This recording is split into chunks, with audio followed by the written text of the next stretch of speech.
This is Time Signatures with Jim Irvin, a podcast and radio program presented by the Capital Area Blues Society in Lansing, Michigan.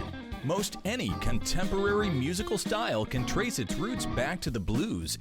Time Signatures explores the blues and its musical connections with captivating interviews, lively discussions, and news from the world of the blues. You know I'm crying, baby, driving up and down these Michigan roads, yeah. And now, here he is, your host, Jim Irvin. Baby, I'm home. Yes, I am home, and I'm ready for another great episode. Welcome to Time Signatures. I'm your host, Jim Irvin. And we are in our second portion of our interview with Detroit's Prince of the Blues, Chris Canas. Chris, welcome back. Thank you, sir. Thank you, sir. Glad to have you. There's so much to talk about. I had to do another episode with you. One is just not enough. One's not enough. No. And I'm sure that you're going to give me fodder for things that we can come back and do a third, you know? Yep. You know it. Yeah, I'm sure you got another album coming. Probably, yeah. Yeah? Yep. How There's long plenty you of thinking? content. I don't know. Because we're still cooking with Detroit, so Yeah. But there are a lot of songs. One in particular is like really near and dear to me. It's a song I wrote for my mom. I wrote it when she was still here with us. Yeah. And I remember distinctly, I was like, oh, I was so excited to have her hear it. I was like, I want you to hear this song. So I went to her house and got her Takamine, her acoustic guitar that she never played, because she was like, I don't know how to play this. I was like, just leave it here, I'll play it. And so I got her guitar. We were in the kitchen. She was standing at the island making some like green tea matcha or something. I don't know what she was doing, but so I started playing the song, and I was like, this is your song. And she teared up, and her partner teared up, and it was just the three of us in there in that moment. And then she just got really sad for some reason because of the meaning of the song. And then when she passed away in 2020, I rewrote the song to change the lyrics a little bit, because it was more so like future tense when I wrote it. Right. And now it's like, well, now it happened, so now it's got to be present tense, or past tense.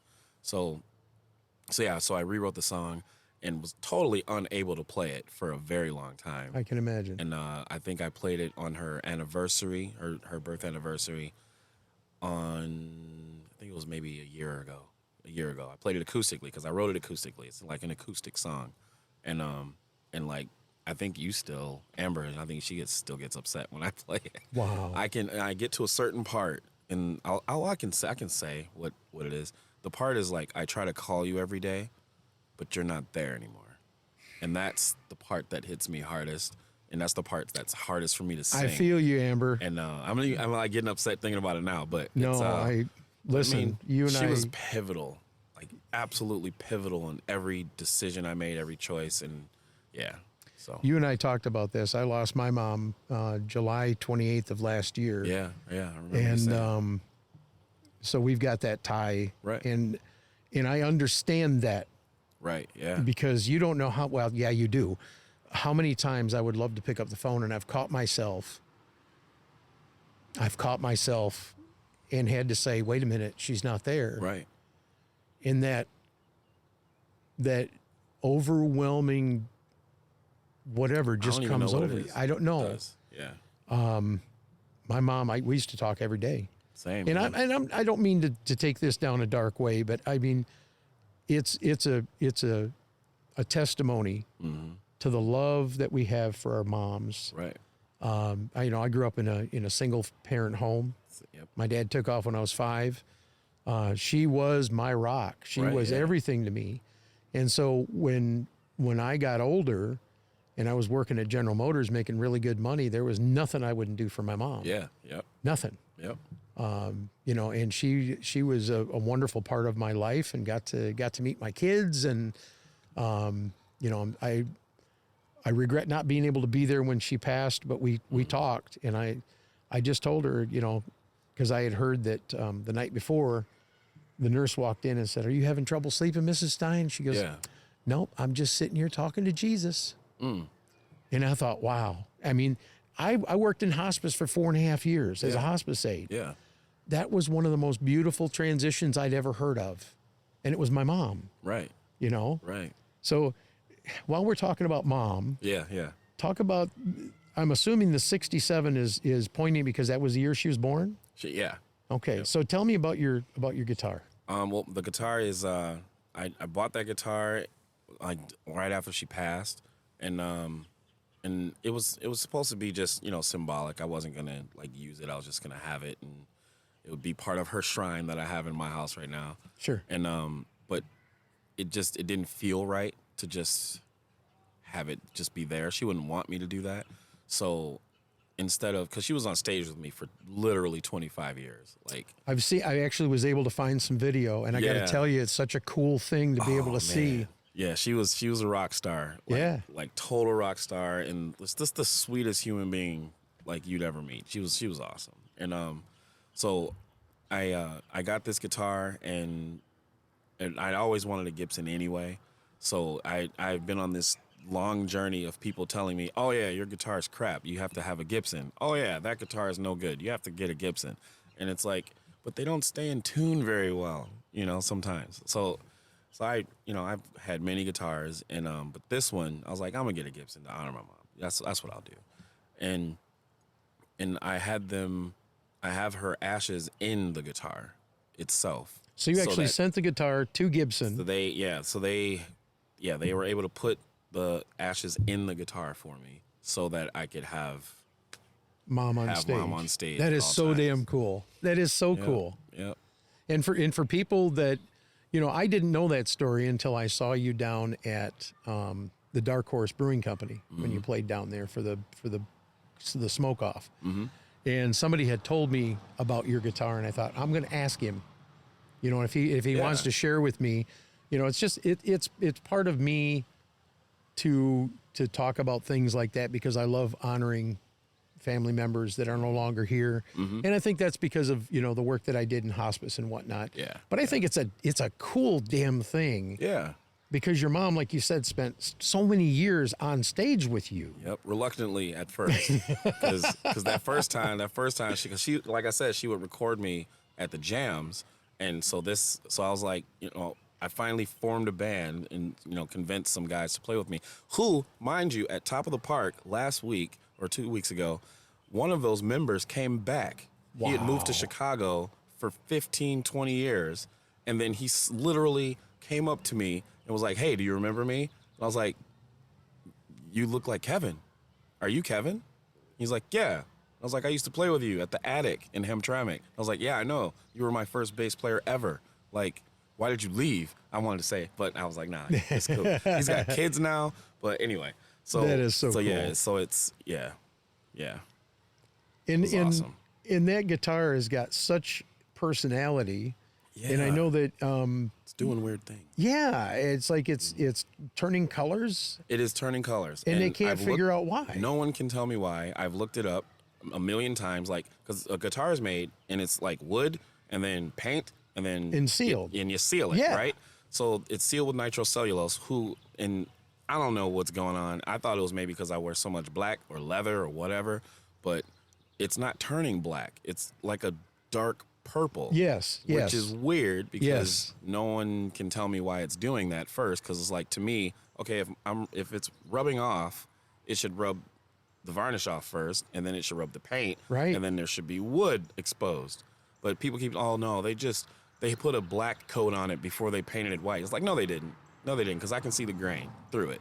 So it's turning like a blackish purple, and I don't know why. And purple's my mom's favorite color, so I just chalk it up to, I'm just gonna say, the guitar is haunted, or blessed rather, by her. Yeah, that's what it is. That is so cool. Well, my guest is Chris Canas, and we are rocking and rolling through our second episode of Time Signatures, and we're glad to have you here. I need to ask you a couple more questions though. Let's talk a little bit about your work with Thornetta Davis. Yeah. And Thornetta her star is like really on the rise right now, because she just won that blues award down in Memphis. Proud of her. And it's like, proud of you. After years and years, and I was really, really hoping. I actually watched the news the next day coming out, hoping that Larry caught a break too. Right. Because Larry, I think he should have too. of course, John Primer and Buddy Guy and all these others, the big names down there. I think Christone Kingfish, he won an award. I mean, come on. Yeah. Larry deserves, to me, but anyway, let's get back to Thornetta. She took you under her wing when you were like 18 years old. Yeah, man. So all right, so I was going to those jams, like I said. It always comes back to these jams, man. That's where musicians are born. Right. So I was, my mom was like, all right, you've been doing these jams and being very successful, and then like one of these days we got to go like downtown Detroit and check out Thornetta. And I was like, who is Thornetta? And I don't know who that is, but is she great? Is she nice? I don't know. And yes, she is great, and yes, she is super nice. So she took me down to see Thornetta, and this was at the Music Menu in downtown Detroit. Okay. And I remember I had a gig with Iwana at Fishbones, where they had the waterfall, and I did that gig, and then the next couple weeks or so, my mom took me down to the Music Menu to see Thornetta. Right on. And immediately, without a question, my mom, she talks to everybody and makes pals with everybody. So she went up to Thornetta. She's like, "We love you." She used to watch her actually in church. She used to watch, I think it was the Church of Today. I'm not sure what it was, but Thornetta and Chemistry Kim, both used to sing in the same church. Wow. And that's where she first discovered Thornetta, and then she found out that she had a blues band too. And then she's like, "Oh, well, my son plays blues and you sing blues, so yeah, this is great." And then she just wanted me to meet her.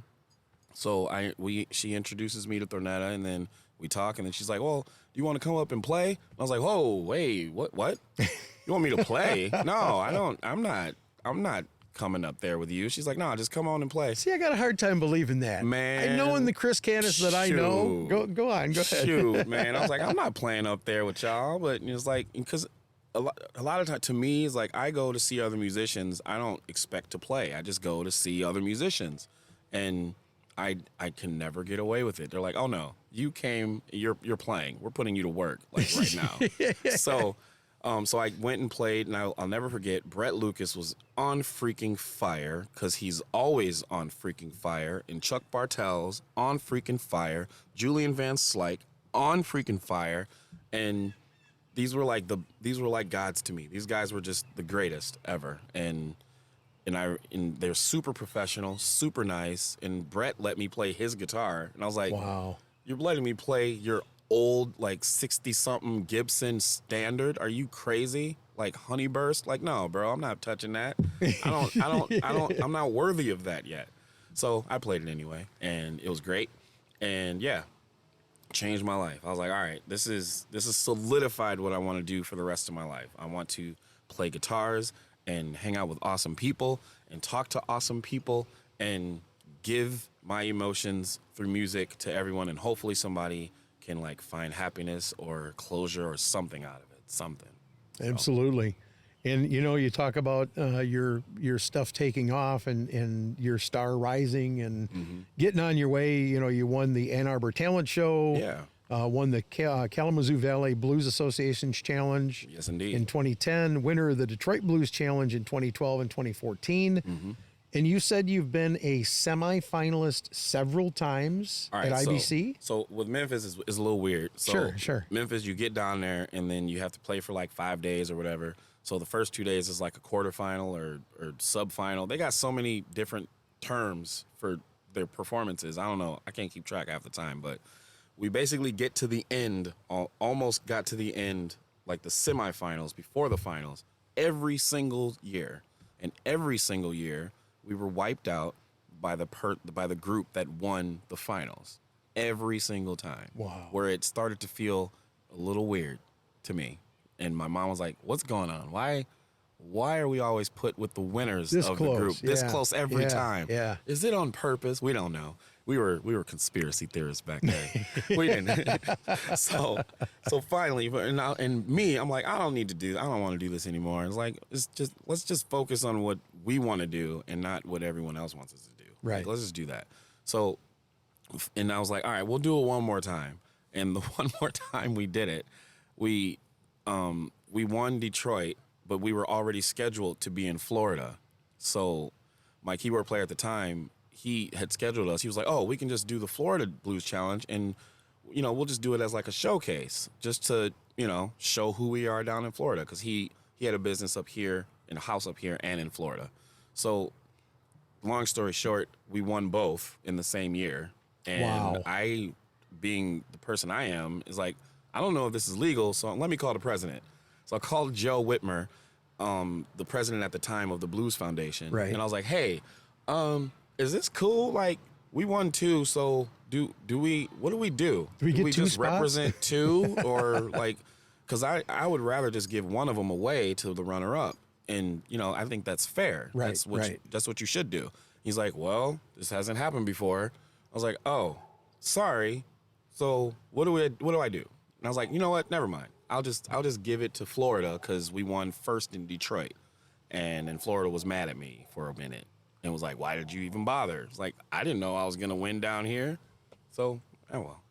So we won. And then that year we went to the finals of Memphis. Wow. Yep. Good times. Yeah, absolutely. I mean, and it has to feel good with, the years that you've put into this. I mean, you're coming up on your 39th birthday here this year, correct? Man, yeah. And I'm not picking on you because I'm a lot older than you, man. I don't mind. I've been an old man since I was 12, man. I've been old for a long time. Well, you got an old soul. There's a difference. That's right. There's a difference. But, I got to talk about this. You're now known as a Chris Canas band. Mm-hmm.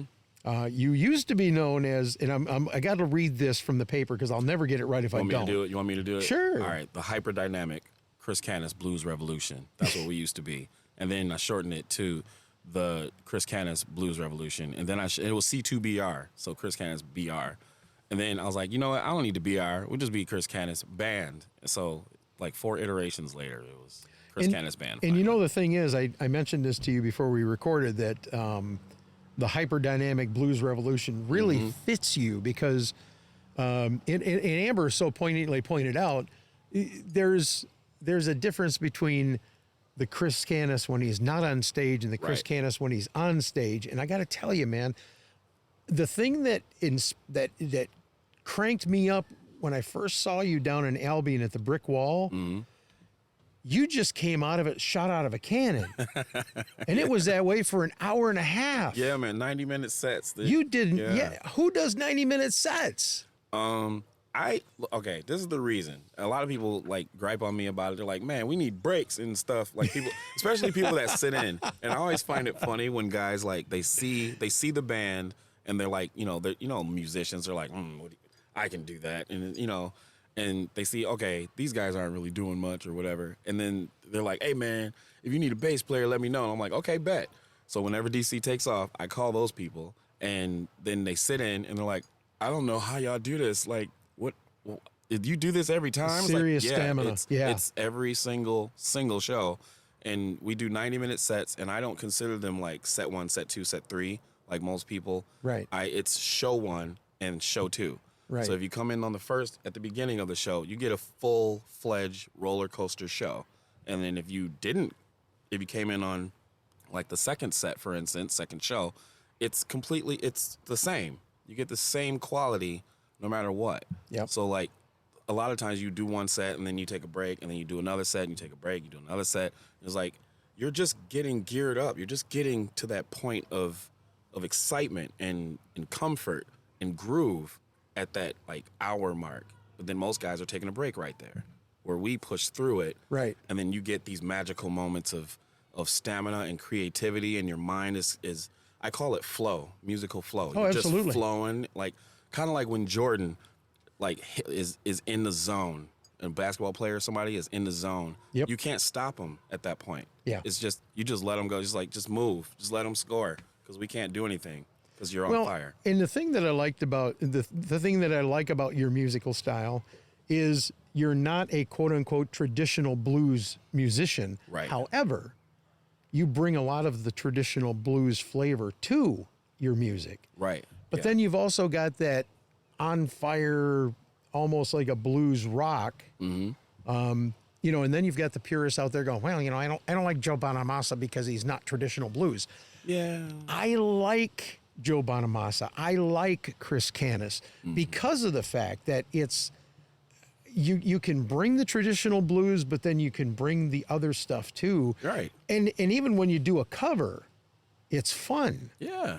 And it's high energy. And that's the thing. And a lot of people think, oh, you got to stick to the tune. It's like, sure, maybe if you're playing a wedding, you can play it note for note as it's written, but music is there to interpret it. It's not there for you to just copy it and paste it somewhere else. Like, and when I pick songs, I pick them very strategically. It's like, I don't just pick something that everybody likes. Like, I can play Bruno Mars all day. Like, that's fine. We do play Bruno Mars.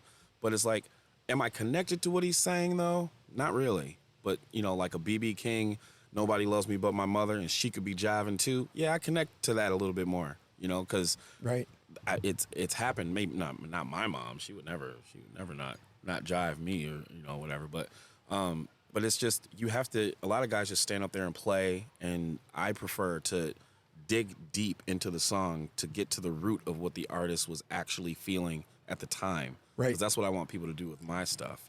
Like, feel it for real. Go to a place that you went to and be there with me, either in pain or in pleasure, whatever it may be, but feel something. And that's what I try to put into every show, every note of every show. I'm going to talk about another artist for a minute. Yeah. We got to see Jake Kershaw. Yeah, that's my buddy, man. Up in St. Louis here just a few weeks ago. And I had never seen him. Okay. Much like you, I was turned on to his music by Roger Gentry. You know Roger? I know Roger, man. What's up, Roger? Roger's the one that turned me on to your music. Well, he turned me on to this guy. And I'm looking at this kid going, he's 22. Yeah. What can he do? And then I heard him do the Billy Mays. Is it Billy Mays? I think it's Billy Mays. I think.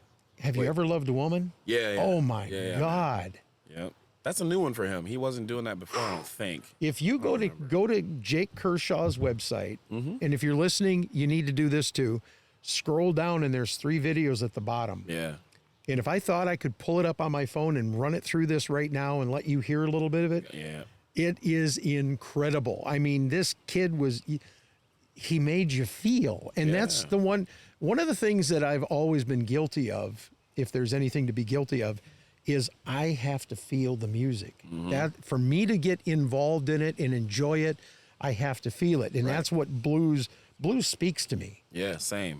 I don't just hear it, I feel it. It resonates with me. And so when I hear a kid 22 years old belting this thing out with everything in his soul, I'm like, he needs to do what Toby Lee did. You know who Toby Lee is? I know Toby, yeah. Toby did that album, Icons. And it's, I think, 10 songs or 12 songs of their covers of people that inspired him through his journey. Right. And I'm like, that's what that kid needs to do. Because he's definitely done. I think I've been listening and hanging with Jake for a minute now. He's definitely done that through his albums. Yeah, you can hear it. Definitely. You can hear it, yeah. Definitely. And he's another one. He's not the stone traditional blues, but when we went to see him up at the Gem Theater, he gave us a blues show to remember. And that's the thing, is like, I used to get this all the time. People always try to pigeonhole you or put you in a box and try to define you, and they've been trying to do that for me for a long time. And it's like, you can't define me. Even B.B. King himself, his exact words were, I never planned on being just a blues musician. I just wanted to be a musician. And that's what we should focus on. It's not like, oh, well, you didn't play a 1-4-5 slow blues all night, so you're not a blues band. It's like, look, when I feel like playing a slow blues, a slow, greasy, gritty blues, I can do it. Or if I want to play something funky, then I can do it. That's the thing. You have to be versatile and not just play one thing. Because no matter how much I love blues, and I'm going to tell you, I have every B.B. King album. I have every Freddie King album. I have every Albert Collins album, Luther Allison. I can name them all. I can play them all. But at some point, I can't listen to it no more. It's like, all right, I'm done. All right, I have blues fatigue. I can't listen to it anymore. You gotta listen I got to listen to something something else. I get it. And it's like, and I think that's what people That get doesn't mixed make you up. a bad person. Doesn't make you a horrible blues No. man. It just makes you somebody who's got ear fatigue of hearing the same song all the time. It's over and over diversity. again. It's diversity, and Yeah. that's what makes blues so great. It's diverse. You can have country blues. You can have ballroom blues. You can have funky blues. You can have slow blues, ballad blues, church blues. All of it. It encompasses everything. And that's what I love most about it. And that's why I continue to preach it and push it as far as I can. Take him to the blues church, man. I heard that live album, Taking Him to Church. Take him to church, man. Take me to church, DC. There you go, man. And DC hates it when I say, come on, DC. Because he knows, he's like, oh, he means jump. He wants me to jump. That's why he's saying, come on, DC. So I got to ask you, talk about your creative process when you're writing music. Is it lyrics first? Is it music? How do you start? What's your process? I start with any and everything. Okay. It could be the chug of like the wheels bouncing on the ground, because where I live, the roads are crap and you need to do better. 69 over here between here and Flint, baby. I get it. Man, and I hear music in everything. If you ever see the movie August Rush, that movie encompasses like my creative process. It's like any little tap, any little thing, birds chirping, ice cream truck going by, which is the entertainer, by the way. Right on. Nice right point. on. And anything, a dog barking, everything is music to me. And I typically start with either a beat, a bass line, or I'll write something pretty on guitar, or I'll just have a straight up emotion. And just like he sent it this way on purpose, a dog's barking in the background here. Boom. There. Now we got another song. We got another song to write right now. We're going to do it right now. And sometimes even I'll think of the title of the song first, which is a weird way to do it, I know, but like I'll think of like I'll have an emotion, and then or somebody will say something. Like a friend of mine said, man, that's some dirty love right there. Boom. Now I have another song. I'm going to write a really nasty, greasy blues song that's kind of erotic about dirty love. Now that's a song on my backlog that I have to record. There. And it might be on the next album. I don't know. But A Mother's Love will definitely be on the next album, because that's the song about my mom. I am so looking forward to it, and we're getting close to wrapping up here. Mm-hmm. You're almost 39, like I mentioned. Yeah. You've written over 150 songs. Right. Yeah. You've released 7 albums. You've performed with the likes of Joe Bonamassa, Thornetta, Eliza Niels, Larry McRae, and so many others. It's an incredible resume for a guy your age. It really is. Yeah. And I know you understand that, and you respect that. For sure. Where do you go from here? What's on the horizon, man? What's coming up? Seeing the rest of our beautiful country that we have. I'm trying to go as far west as possible, because I don't really push that way. I mean, we've been to New York and everywhere down south, but we haven't really been west too much, like California area. I have some friends in Sacramento. I might, if you look at my hat. Look at my hat. Oh, yeah. Sacramento Blues Society. That's it, man. The former president sent me that. Did he really? Yes, she did. Oh, she sent that. Yeah, her name is Mary Lou, and she'll be listening to this. Okay. She'll be listening to this. So, but yeah. So yeah, getting over there. I mean, getting back overseas too, because that's a story in and of itself. I don't know if I have time, but long story short, I got to help my mom fulfill one of her biggest dreams, and traveling overseas to perform for the folks in Portugal. Wow. For the Santa Fe Blues Festival, like highlight of my life, and to see her just beaming in the ocean with her toes in and blues everywhere. I want you to remember the next time we sit down. Mm-hmm. I want to hear this story. I'm gonna tell at length. Yeah. Seriously, for sure. My guest has been Chris Canas, Detroit's Prince of the Blues. There's not a question about it. If you want to hear more from Chris, I would strongly recommend that you check out his website, which is www.chriscanas.com or .net. It don't matter. We got both. And you can also download or buy CDs. Either way. Of course, there's swag. I'm wearing one of his shirts today. Yeah, I got the hat on right now, I think. But Chris, we want to thank you so much for being here and taking the time. Look forward to seeing you down the road. We're actually going to see you here, I think it's next week over at Horrocks. Horrocks, yeah. And looking forward to seeing a different version of Chris Canas on stage, but it's going to be fun. Acoustic style. Thank you so much for being with us. Thanks we will talk to you soon. This has been Time Signatures with Jim Irvin, presented by the Capital Area Blues Society in Lansing, Michigan. For more information on cabs, visit capitalareablues.org. You can find this episode and past episodes at lccconnect.org. The Time Signatures theme song, Michigan Roads, is used by permission and was written by Root Doctor, featuring Freddie Cunningham. You know I'm trying, baby, driving up and down these Michigan roads, yeah. Until next time, keep on keeping the blues alive. Baby, I'm